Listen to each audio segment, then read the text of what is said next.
전 2016년 6월에 신학대학원 졸업여행으로 성지순례를 떠날 기회가 있었습니다. 성경 속 여러 지명들을 함께 탐방하기도 하고, 또한 그곳에서 있었던, 그 지명에서 있었던 성경의 이야기를 다시금 묵상하면서 정말 큰 은혜를 받았던 것이 많이 기억이 납니다. 특히 기억에 남는 장소가 몇 군데 있었는데요. 그 중에 하나가 바로 느보산이었습니다. 하나님께서 모세가 죽기 전에 느보산에 올라가라고 명령하셨고, 모세는 느보산에 올라서 가나안 땅을 바라보았습니다. 모세는 걸어서 정상까지 올라갔지만 요즘은 다 잘 돼 있어가지고 중턱까지는 버스를 타고 쉽게 이동할 수 있고, 거기서 조금만 걸어가면 느보산 정상이 나옵니다. 그곳에 올라가 보니까 날씨가 그다지 좋지 않은 날이었음에도 불구하고 요단강이 손에 잡힐 듯 가까이 있었고, 뒤에 여리고 지역도 보이고 가나안 땅이 한눈에 펼쳐져 있는 그러한 좋은 곳이었죠. 제가 이전에 섬기던 교회가 인왕산 근처에 있어서 점심을 먹고 간혹 교역자들끼리 다 같이 함께 등산을 하곤 했는데, 기차바위나 혹은 인왕산 정산에 올라가면은 경복궁, 광화문 일대 미세먼지가 없는 깨끗한 날에는 저 멀리 고척돔까지 보이는 굉장한 가시거리를 갖고 있는 곳이었습니다. 마치 인왕산에 올라 서울 시내가 한눈에 보이고, 또 바로 앞에 광화문 거리가 손에 잡힐 듯 가까웠던 것처럼 느보산에서 본 가나안 땅은 굉장히 마음만 먹으면 반나절 안에 요단강을 건너 그 땅에 들어갈 수 있을 정도로 굉장히 가까운 땅이었습니다. 제가 느보산에서 가나안 땅을 바라보며 느꼈던 마음은 이토록 손에 잡힐 듯 가까워서 마음만 먹으면 얼마든지 갈 수 있겠다라는 마음이었는데, 과연 그 땅을 눈으로만 바라보고 있었을 모세의 마음은 어떠했을까요? 오늘 본문 바로 직전 32장 끝부분에서 하나님께서 모세에게 이렇게 말씀하십니다. 신명기 32장 49절과 52절의 말씀입니다. 너는 여리고 맞은편 모압 땅에 있는 아바림 산에 올라 느보산에 이르러 내가 이스라엘 자손에게 기업으로 주는 가나안 땅을 바라보라. 내가 비록 이스라엘 자손에게 주는 땅을 맞은편에서 바라보기는 하려니와 그리로 들어가지는 못하리라 하시니라.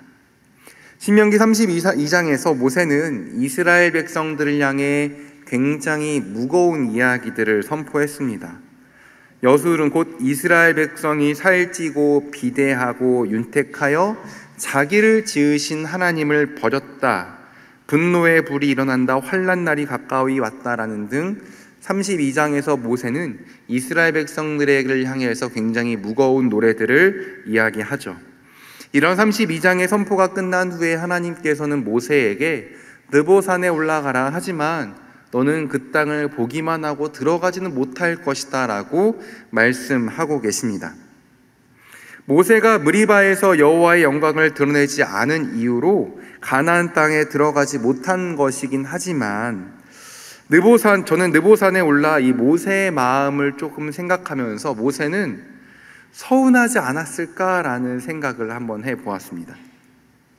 모세가 40살에 애굽에서 애굽인을 살해한 것을 이유로 이제 미디안 광야로 도망을 가게 됩니다.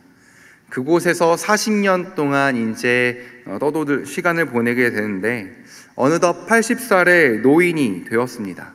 출애굽기 3장에 보니까 이 80살이 되도록 장인의 양떼를 돌보고 있던 모세의 모습이 등장하고 있죠. 우리 한번 생각해 봅시다. 허겁지겁 40살에 미디안 광야로 도망을 갔습니다. 그곳에서 40년 동안 살았는데 나이 80 먹고도 장인의 양떼만 돌보고 있던 모세의 모습, 자기 양떼를 돌보는 것이 아니라 성경은 장인의 양떼를 돌보고 있었다라고 이야기합니다. 세상의 기준에서는 도대체 그 나이 먹도록 자기 재산 없이 그냥 장인어른의 양떼만 돌보고 있는 모세를 아마도 실패한 사람이다 라고 이야기할 수 있겠죠. 그냥 이렇게 살다 죽겠지라고 생각했을 모세였을 수도 있습니다. 하지만 그 모세에게 하나님께서 임재하셔서 이렇게 말씀하십니다. 출애굽기 3장 8절의 말씀인데요. 내가 내려가서 그들을 애굽인의 손에서 건져내고 그들을 그 땅에서 인도하여 아름답고 광대한 땅, 젖과 꿀이 흐르는 땅, 곧 가나안 족속, 헷 족속, 아모리 족속, 브리스 족속, 히위 족속, 여부스 족속의 지방에 데려가려 하노라. 모세에게 임재하셔서 자기 자신을 알리신 하나님께서 모세에게 주신 사명이 무엇이냐면, 내가 이스라엘 그 내 백성을 가나안 땅으로 이끌어 가려고 한다. 근데 네가 이끌어서, 네가 지도자가 되어서 그들을 좀 데리고 가야겠다라는 말씀을 80살에 장인의 양떼를 치던 모세에게 말씀하시죠. 모세는 여러 차례 거절하기도 했지만 하나님께 이끌려서 바로 앞에 섰고, 하나님께서 애굽을 10가지 재앙으로 심판하시는 모든 광경을 목도하고 홍해가 갈라지고 그 길을 걸어가는 모든 일들을 다 겪게 됩니다. 또한 시내산에서 율법을 받는 시간들을 보내면서 그 마음에 하나님께서 자신들의 조상인 아브라함과 이삭과 야곱에게 주셨다는 그 땅을 향한 갈망이 어찌 안 생겼겠습니까? 그런데 그 땅에 지금 가지 못하는 상황인 거죠. 가지 못했을 뿐만 아니라 하나님께서는 마치 모세를 약올리듯이, 얘야 느보산에 일단 올라가라, 저기 보이지? 너는 못 들어가 라고 말씀하고 계신 것이죠. 인간적인 마음에서 모세는 하나님께서 자신을 찾아오신 80살 이후에 40년의 세월 동안 품었던 그 가나안 땅, 그 땅을 향한 아쉬움이 굉장히 컸을 것 같습니다. 만일 저라면, 제가 모세였다면 하나님께 이렇게 말했을 것 같습니다. 완전히 삐져가지고 느보산에 올라서는 하나님 말씀에 삐진 척도 좀 하고, 요단강에 발 한 번만 딱 담가보면 안 되냐라고 하나님께 부탁도 한번 해봤을 것 같습니다. 하지만 모세는 저의 생각처럼 삐진 척도 하지 않았고 하나님께 다시 한번 요청하지도 않고, 오히려 마지막 유언으로 이스라엘 자손을 향한 축복의 메시지를 남기고 그 생을 마감하게 됩니다. 1절에 보니까 모세를 하나님의 사람 모세다라고 이야기하며 그가 자손을 위하여 축복한 내용이 쭉 언급되고 있습니다. 즉 모세의 마지막 말은 이스라엘 자손을 향한 축복이었다는 것이죠. 그러면서 2절에서 이렇게 말합니다. 그가 일렀으되 여호와께서 시내산에서 오시고 세일산에서 일어나시고 바란산에서 비추이시고 1만 성도 가운데서 강림하셨고 그의 오른손에는 그들을 위해 번쩍이는 불이 있도다. 모세는 이스라엘 자손을 축복하기에 앞서서 하나님이 어떠한 분이신지를 먼저 설명하고 있습니다. 여호와께서는 오시는 분이시고 일어나신 분이시고 비추신 분이시고 강림하신 분이시고 오른손에 번쩍이는 불이 있으신 분이다 라고 모세는 축복하기 이전에 하나님에 관하여서 설명하고 있는 것이죠. 2절에 관한 여러 해석들이 있지만 중요한 것은 여호와 하나님께서는 전능하신 하나님이다 라는 것입니다. 또한 이스라엘과 상관없는 하나님이 아니라 그들을 광야 40년의 세월 동안 지키신 분이시고 이끄신 분이시고 그들을 강대하게 이곳까지 섭리하신 분이다라고 모세는 설명하고 있는 것이죠. 모세는 3절을 통하여서 이런 하나님께서 이스라엘 백성들을 사랑하신다라고 말하면서 하나님이 어떤 분이신지 축복을 하기에 앞서서 풍성하게 설명하고 있는 것입니다. 그러면서 3절에 보니까 여호와께서 이스라엘 백성들을 사랑하시기에 모든 성도가 주님의 발 앞에 앉아서 그의 말씀을 듣는다라고 이야기하죠. 여러분, 이게 얼마나 큰 축복입니까? 여호와 하나님께서 그 백성을 사랑하셔서 그 백성들이 주님의 발 앞에 앉아 그의 말씀을 듣는 이 장면, 너무나도 큰 축복이고 은혜가 아닐 수가 없는 거죠. 저에게는 어린 딸이 있습니다. 아직 13개월밖에 되지 않았고 이제 곧 있으면 이제 14개월이 되는 굉장히 어린 아이인데, 거실 한쪽에 이제 아기 책장이 있습니다. 그곳에는 아기들이 읽을 여러 그림책들이 꽂혀 있죠. 제가 집에 있을 때 제가 거실 바닥에 앉아 있으면 그 13개월 된 아기가 책을 하나 빼서 가지고 옵니다. 그리고 저에게 주죠. 그럼 제가 이거 책 읽어줄까? 라고 말하면 놀랍게도 응이라고 이야기합니다. 근데 읽어줄까 물어봐도 응, 안 읽어줄까라고 물어봐도 응이라고 대답하긴 하죠. 아무튼 저에게는 책을 건네주고는 그 작은 엉덩이를 저에게 뒤로 디밀면서 앉은다리 하고 있는 저의 무릎에 앉습니다. 그럼 제가 그 책을 펴서 읽어주곤 하죠. 물론 몇 페이지도 안 되는 그 짧은 책이긴 한데 중간에 다 읽지 않고 돌아다니다가 다른 책을 잡고 와서는 또다시 건네주곤 합니다. 아무튼 저에게는 그 시간이 너무나도 기쁘고 벅차고 감동스러운 순간입니다. 어릴 적 청년의 시절 때 나는 누구랑 결혼하게 될까가 굉장히 궁금했고, 내가 자녀를 낳으면 어떤 기분일까? 그 자녀와 함께 시간을 보낸다는 것은 나에게 어떠한 선물 같은 하루를 선사할 수 있을까? 이런 것들을 많이 꿈꾸고 상상하곤 했는데, 그 상상이 이루어진 순간이니까 얼마나 벅찬 일입니까? 그 아이를 너무나도 사랑하기 때문에 제 무릎 위에 앉아서 책 읽어달라는 그 이야기가 가능하면 오래오래 갔으면 좋겠습니다. 물론 조금만 더 크면 아빠 싫다고 도망갈 수도 있긴 하지만 그때가 오기 전까지 많이 해주고 싶은 것이죠. 마찬가지로 하나님도 그러시지 않을까요? 여호와 하나님께서 백성을 너무 사랑하시고 백성들은 그 발 앞에 앉아 하나님의 음성을 청종한다. 이것은, 이 장면은 상상하기만 해도 너무나도 기쁘고 행복한 광경일 겁니다. 그냥 단순히 주종의 관계가 아닙니다. 내가 말하니까 너는 그냥 들어 라고 하는 그러한 관계가 아니라 여호와께서 백성을 지극히 사랑하시기에 그 백성들이 그 발 앞에서 살아가는 이의 음성을 듣고 함께 은혜를 나누는 이 장면, 이러한 은혜는 아무에게나 허락된 은혜가 아닌 것이죠. 이곳에 모여서 우리가 주의 말씀을 함께 나누고 주님의 음성을 듣고 주님의 뜻을 우리가 헤아리고 있는데, 이것 또한 아무에게나 허락되지 않은 은혜인 줄을 우리는 믿음으로 고백합니다. 하나님께서 우리의 발걸음을 인도하셨고, 또한 인도하신 발걸음을 따라 주의 말씀을 청종하는 것은 하나님께서 우리에게 베푸신 놀라운 은혜 중에 하나인 것이죠. 주님께서 선택하신 백성만이 누릴 수 있는 큰 은혜인 겁니다. 이어서 말씀을 보면 5절에서 모세는 여수룬에 왕이 있었다라고 이야기합니다. 여기서 여수룬은 이스라엘을 향한 애칭입니다. 즉 이스라엘에 왕이 있었다라고 모세가 이야기하고 있는 것이죠. 앞에서는 전능하신 하나님이 백성을 사랑하시고 그 백성은 그의 발 앞에서 주의 말씀을 듣는다라고 이야기했다면, 이번에는 그분은 이스라엘의 왕이다라고 이야기하고 있는 것입니다. 모세가 이스라엘 지파를 향한 축복을 언급하기 전에 여호와 하나님에 대한 이러한 언급을 하고, 또 마지막으로 여수룬에 왕이 있었다라고 이야기하는 이유는 무엇일까요? 지금 모세의 마지막 축복의 말씀을 듣고 있는 이 사람들은 출애굽 1세대가 아닌 2세대 사람들입니다.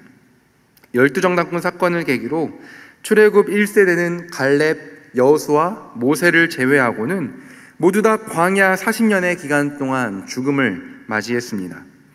40년의 광야 생활은 그냥 단순히 만나와 메추라기가 보여지는 은혜가 있고, 혹은 뜨거운 태양볕을 구름 기둥과 불 기둥이 가려주는 은혜만을 경험한 시간들이 아니라 매일처럼 40년 동안 장례를 치르는 날들이었고, 또 다른 생명들이 태어나는 40년의 시간들이었습니다. 또 이 새로운 세대는 눈으로 직접 애굽에 내린 열재앙을 보지 못했던 세대들이죠. 이들에게 있어서 120살이 된 모세, 하나님과 대면했다는 모세, 이 이스라엘 공동체를 끌고 있는 이 모세는 단순한 사람이 아니라 이 사람이 없으면 어떻게 이 공동체가 앞으로 나아갈까를 고민하게 만드는 그러한 충분한 상황이었습니다. 물론 31장에서 모세가 여호수아에게 공동체를 이끌 책임을 맡기고 백성들을 향해서 여호와께서 앞서가시니 두려워하지 말라, 놀라지 말라 라고 이야기했음에도 불구하고 이 백성들에게는 마음속 근심이 완전히 사라지지는 않을 터였습니다. 그렇기 때문에 모세는 마지막 유언에서 다시 한번 전능하신 여호와 하나님, 백성을 사랑하시는 여호와 하나님, 이스라엘에 계신 분명한 왕을 언급하면서 지난 40년 동안 이스라엘 백성들을 이끈 것은 내가 아니라 바로 여수른에 계신 왕이다라고 백성들을 안심시키고 있는 것이죠. 여호와 하나님이 어떤 분이신지 언급한 모세는 이제 이스라엘 각 지파별로 축복의 메시지를 전합니다. 오늘 본문은 루벤, 유다, 레위, 베냐민, 요셉까지 축복이 언급되어 있는데 그 중에서도 레위에게 전한 축복을 우리가 함께 생각해 보려고 합니다. 레위에 관한 축복은 8에서 11절까지 길게 언급되어 있습니다. 모세는 레위 지파를 향해 주의 둠밈과 우밈이 주의 경건한 자에게 있도다 라고 말하죠. 여기서 둠밈과 우밈은 제사장의 흉패 안에 있어서 하나님의 뜻을 분별할 때 쓰던 제사장의 기구입니다. 하나님께서 레위에게 하나님의 뜻을 분별할 수 있는 우밈과 둠밈을 맡기신 것은 레위 지파가 출애굽한 이스라엘 백성들이 배교하는 그 순간 이 레위 지파는 하나님을 향한 언약을 기억하고 그것을 지켰기 때문이었습니다. 이스라엘 백성이 금송아지를 만들어 놓고 그것을 향해 절하며 이것이 우리를 애굽에서 인도하여 낸 신이다 라고 하며 경배하며 축제를 벌이고 있을 때 모세는 여호와의 편에 섰던 레위 지파를 통해 이스라엘 백성들을 심판하게 되죠. 특별히 오늘 말씀 9절에 보니까 그의 형제들을 인정하지 아니하며 그의 자녀들을 알지 아니한 것은 이라고 말하는데 바로 그때 레위 지파가 오롯이 하나님 편에 서서 이스라엘 형제들을 심판했던 것 내용을 이야기하고 있습니다. 여러분, 함께 동거동락하던 그 형제들을 레위 지파가 칼을 통하여 심판하고 무려 3,000명이나 되는 동족들을 죽인 것이 과연 레위 지파에게 있어서 즐겁고 행복한 일이었겠습니까? 하지만 그들에게 있어서는 형제들도 알지 못했다라고 말하며 하나님 편에 서서 심판을 행했던 이유는 오직 주의 말씀을 준행하고 주와 함께 맺은 언약을 지키는 것이 그 무엇보다도 소중했었기 때문입니다. 하나님의 말씀과 그분과 맺은 언약이 가장 우선순위였던 레위 지파였기 때문에 하나님께서는 주의 법도와 율례를 가르치는 역할을 레위 지파에게 맡겼을 뿐만 아니라 하나님 앞에서 분향하고 번제를 올려드리는 제사장의 막중한 책무를 이 레위 지파에게 맡기셨던 것이죠. 이후 모세는 그 레위 지파를 향해서 그의 재산을 풍족하게 하시고 그의 손의 일, 즉 율법을 가르치고 제사장으로서 분향하는 제사를 주관하는 일을 받으소서라고 축복을 전하고 있습니다. 그런데 여러분, 우리가 한번 생각해 봅시다. 우리가 잘 알다시피 다른 지파들은 다 땅을 분배받았지만 레위 지파만큼은 땅을 분배받지 못했습니다. 즉 재산이 풍족할 수 있게 농사를 지을 땅이나 혹은 염소나 양 같은 것을 키울 수 있을 만한 땅을 이 레위 지파는 분배받지 못했다라는 것이죠. 민수기 18장에 보니까 레위인이 받을 분깃은 여호와 하나님이다 라고 말하며 이스라엘의 11조를 레위 자손에게 주었다라고 성경은 기록하고 있습니다. 그런데 여러분, 모세는 그 어떠한 땅도 분배받지 않은 이 레위 지파를 향하여서 여호와여 그의 재산을 풍족하게 하시고라고 축복하고 있는 것인데 왜 모세는 이러한 축복을 지금 그 어느 땅도 분배받지 않은 레위 지파에게 전하고 있는 것일까요? 여호와 하나님만이 레위 지파의 기업인데 그 재산이 풍족하게 되는 것은 단순히 받을 땅이 없어도 갑자기 재산이 많이 불어나라 혹은 많은 돈을 벌어라고 이야기한 것이 절대 아닙니다. 여호와의 법도와 율법을 백성에게 가르쳐야 하는 사명을 받은 자들, 하나님과 백성 사이에서 분향하며 번제를 드려야 될 사명을 받은 자들, 이들이 더더욱 그들이 받은 기업인 여호와 하나님만으로 가득하게 해달라는 축복을 지금 모세는 담고 있는 것입니다. 우리는 이스라엘 역사 속에서 레위 지파 곧 말씀을 백성들한테 가르치고 예배를 주관해야 하는 자들이 올바로 서 있지 못할 때 얼마나 큰 비극이 일어나는지를 성경을 통해 많이 봤던 것을 기억하실 겁니다. 가장 어두웠던 사사기 17장에 보면 백성을 가르쳐야 될 레위인이 오히려 미가라는 사람의 집에 사설 제사장으로 고용되어 온갖 악함을 저지르는 것을 보지 않습니까? 또 사사기 19장에 보면 레위인이 첩을 맞아들이고 또 이로 인하여 이스라엘과 베냐민 자손이 싸워 베냐민 지파의 남자가 거의 멸절되는 수준까지 이르는 끔찍한 비극 또한 우리가 보게 됩니다. 이뿐만이 아니라 역사서, 선지서 등 말씀을 가르치고 예배를 주관해야 될 레위인이 온전히 서 있지 못할 때 이스라엘 백성들이 하나님을 떠날 뿐만 아니라 하나님을 예배한다라고 착각하지만 그들의 삶은 우상을 섬기고 있는 그러한 잘못된 모습을 우리는 성경에서 많이 보게 됩니다. 이처럼 레위인들의 역할이 너무도 중요하기 때문에 모세는 여호와 외에 그 어떠한 땅도 기업으로 받지 않은 이 레위 지파를 향하여서 여호와 하나님, 그들이 받은 기업이신 여호와 하나님만으로만 충만할 것을 축복하고 있는 것이죠. 그러면서 레위 자손이 행하는 율법과 법도를 가르치고 하나님을 향해 분향하는 일을 받아달라고 여호와 하나님께 축복의 메시지를 남기고 있는 것입니다. 주 안에 하나 된 성도 여러분, 그러니 말씀으로 강단을 섬기는 말씀의 종들을 위해서 많이 기도해 주시기를 부탁드립니다. 오직 여호와 하나님만으로 충만하도록 많이 기도해 주시기를 간곡하게 부탁드립니다. 하지만 모세가 레위에게 전한 축복이 비단 말씀을 전하는 목회자에게만 해당하는 축복은 절대로 아니죠. 사도 바울은 고린도후서 5장에서 우리가 화목하게 하는 직분을 맡았다라고 이야기하면서 하나님께서 화목하게 하는 말씀을 우리에게 부탁하셨다라고 이야기합니다. 단순히 목회자만이 오늘 모세가 전하는 레위의 축복을 누려야 되는 것이 아니라 하나님의 거룩한 백성이요 자녀된 우리, 하나님과 죄악으로 멀어진 이 세상과 아직 주님을 모르는 많은 자들에게 화목하게 하는 직분과 그 말씀을 우리가 받았다라는 것을 기억하며 오늘의 말씀이 저와 여러분 모두에게도 해당한다라는 것을 반드시 기억해야만 합니다.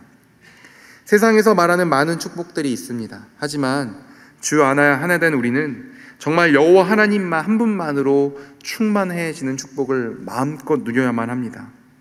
또한 주의 말씀을 아직도 모르는 자들, 복음을 모르는 자들에게 우리 모두가 말씀을 전하는 통로가 되어서 정말 모세가 레위 지파에게 말한 것처럼 하나님으로 충분하고 그들의 손으로 행하는 모든 것을 하나님께서 받아달라고 우리가 그 축복을 마음 가운데 되새겨야 하는 것이죠.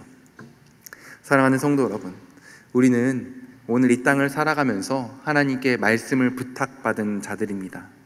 단순히 목회자처럼 설교해가지고 말씀을 부탁받은 것이 아니라 아직 주님의 복음을 모르는 자들 혹은 부모라면 어린 자녀에게 말씀을 가르칠 수 있고 또한 친구에게 주변 많은 사람들한테 복음을 전하는 사명이 우리에게 있는 것이죠. 그렇기 때문에 오늘 모세가 레위 지파에게 한 말씀을 기억하며 그 축복이 우리의 삶 가운데도 신실하게 이루어지기를 날마다 소망해야 되는 줄로 믿습니다. 그러한 소망이 저와 여러분의 삶 가운데 가득 임하길 주님의 이름으로 축복합니다.